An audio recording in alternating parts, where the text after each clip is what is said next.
Well, joining us now, the senior BJP leader, Nalin Kohli. Nalin, thank you very much for being with us. Why did it take a video to go viral for an arrest to be made in this particular case? Well, in the first place, Vishnu, and I'd be perhaps leaning on my legal mind as a practicing lawyer, the video would have helped identify the perpetrator of the crime. It is equally unfortunate that the video brings into focus the victim. As you would understand, in law, we are prevented, and rightfully, not to take the name of someone who's a victim of sexual harassment or sexual assault or rape. And that protection is there. And certainly when it goes to the next level, which is posting a video, that is a double crime because you're making public somebody's entire ordeal and taking it to a very wide platform. And that is punishable under law, under both the IT Act and the IPC.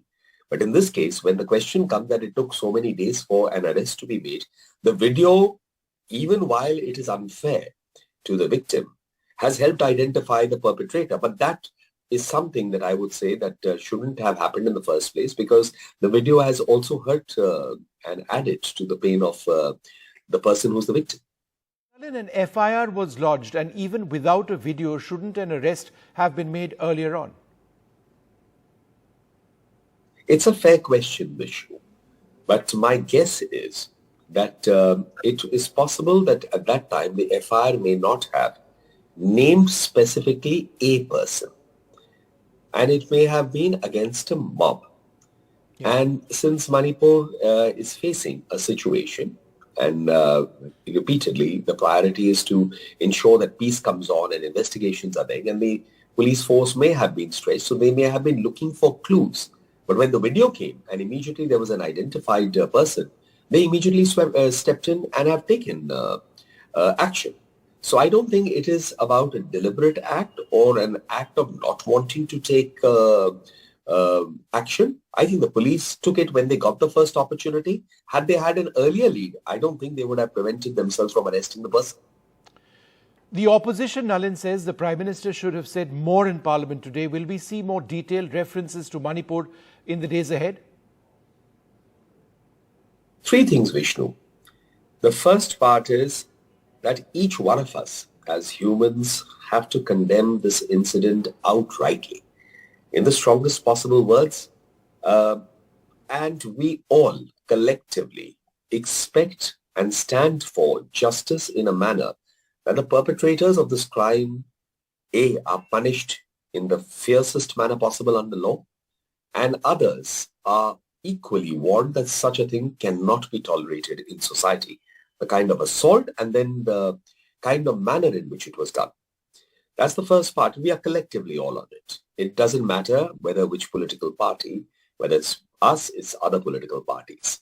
But additionally, when the Prime Minister spoke about it, and when the government showed its willingness to have a discussion, it is equally incumbent that the Congress party and the other opposition parties would have to explain why is it they prevented the discussion on technical aspects of which rule, which provision of the parliamentary procedure should be invoked. The interest should have been on the discussion and having a discussion on the floor of House of Parliament, not about the technicalities of it. So it raises questions about the opposition's motive and its objective. Is it really about justice? Is it really about wanting justice? Or is it about trying to create a political narrative to suit themselves? And on that, it's important to highlight that the Congress party and then, whether it's parties like the Trinamool Congress, would have to answer for crimes against women in the states that they rule. For us, every crime is a crime, whether it's Rajasthan, Chhattisgarh, West Bengal, or Manipur, or anywhere else.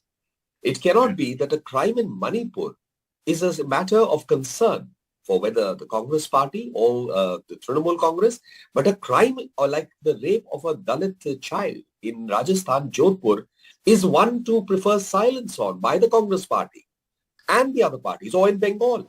So I think that narrative of trying to build a narrative on an incident for political reasons has to be condemned.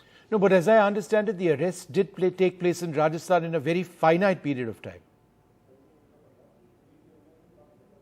Eventually. But the other question is there a statement by Ms. Sonia Gandhi, Rahul Gandhi, Mallikarjun Kharge, by Mamata Banerjee. They're all senior political people.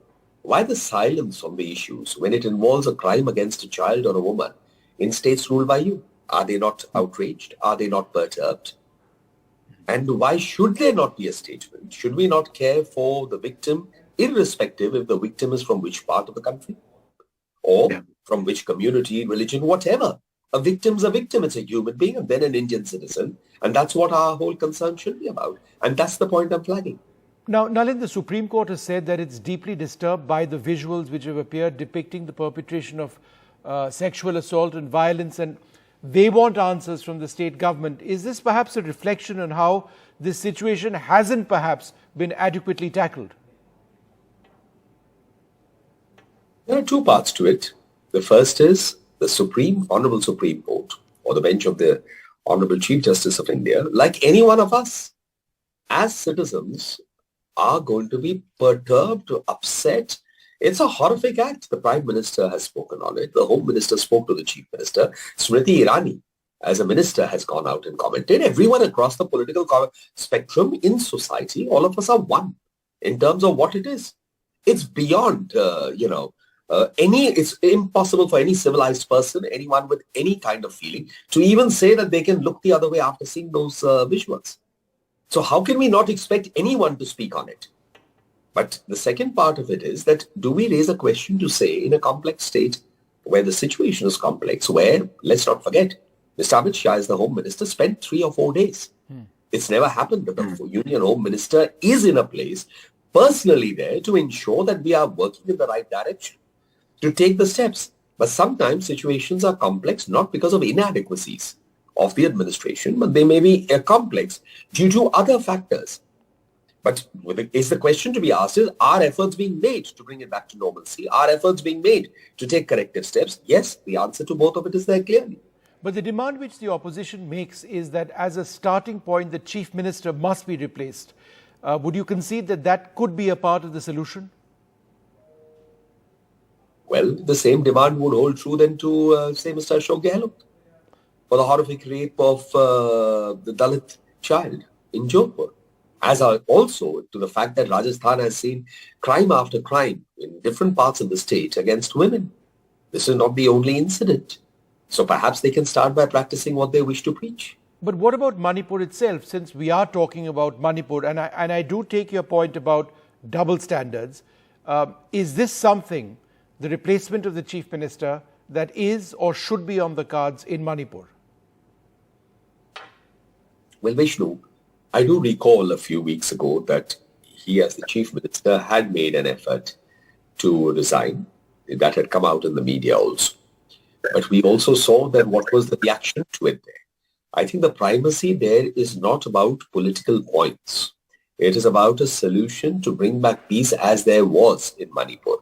Manipur has, in the last significant period of time, when we've had the government at the center of Prime Minister Modi or the BJP government in the state, seen a situation of peace, which was a welcome change to the past, which was a period of bunds, of blockages, of highway blockages. You remember that petrol was sold at 2,000 rupees a litre, 800 to 2,000 rupees a litre, gas cylinder not reaching 3 to 4,000. Those days are days of the past.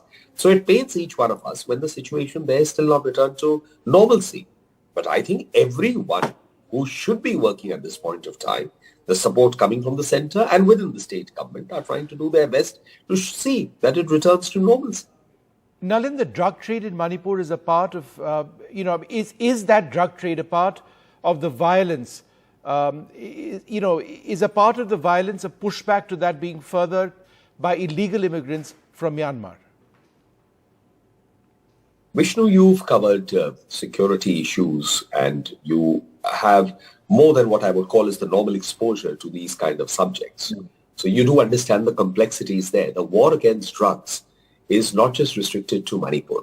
If you follow carefully what's happening in the Northeast, if you see regularly in Assam, where Dr. Hemanta Biswa Sarma's government is cracking down on drugs repeatedly on a daily basis. So it is to break the backbone of the drug trade which comes from across the border through the various states, and Manipur is an important transit point in that sense, which has been identified.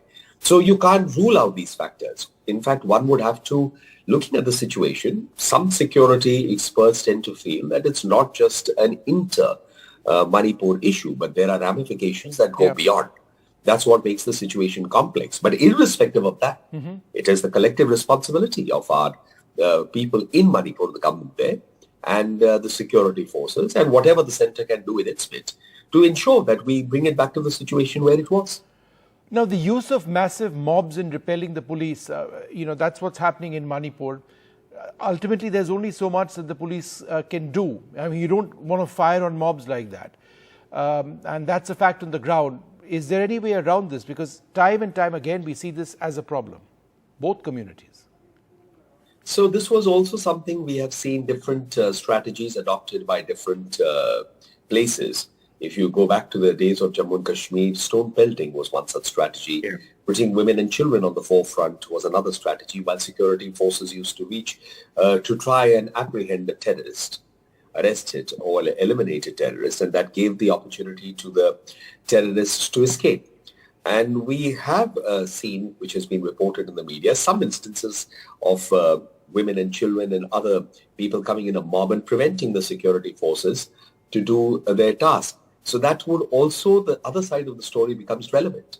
Is the challenge under which the security apparatus comes when they are dealing in a situation that is already burning, and when they are faced with citizens, because after all, this is your child, this is us, these are Indian citizens. And the security forces can't take a step that in a sense is going to now act against an Indian citizen and cause them any casualty. So therefore, it's a very complex situation. So that is where the civil society part also comes in. That's where the political parties also come in to see that how can you bring a situation where the perpetrators are excluded from the society, and collectively everyone works to identify the perpetrators, whether it's of mob violence, whether it's of murder or heinous crimes like this, and they are brought to the book. A final question, Dalit. What happened to the peace committees that the centre and the state had planned and announced? Why has there been no progress, in bringing peace through these peace committees? Peace committees are part of several things that need to be done. They are not the only solution in that sense.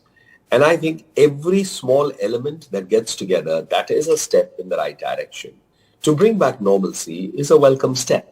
So these are not alternatives to each other, but these are, in a sense, supplementary steps to each other, complementing the overall objective, which is a single objective of ensuring that peace returns. All right, Nalin, thank you very much for joining us.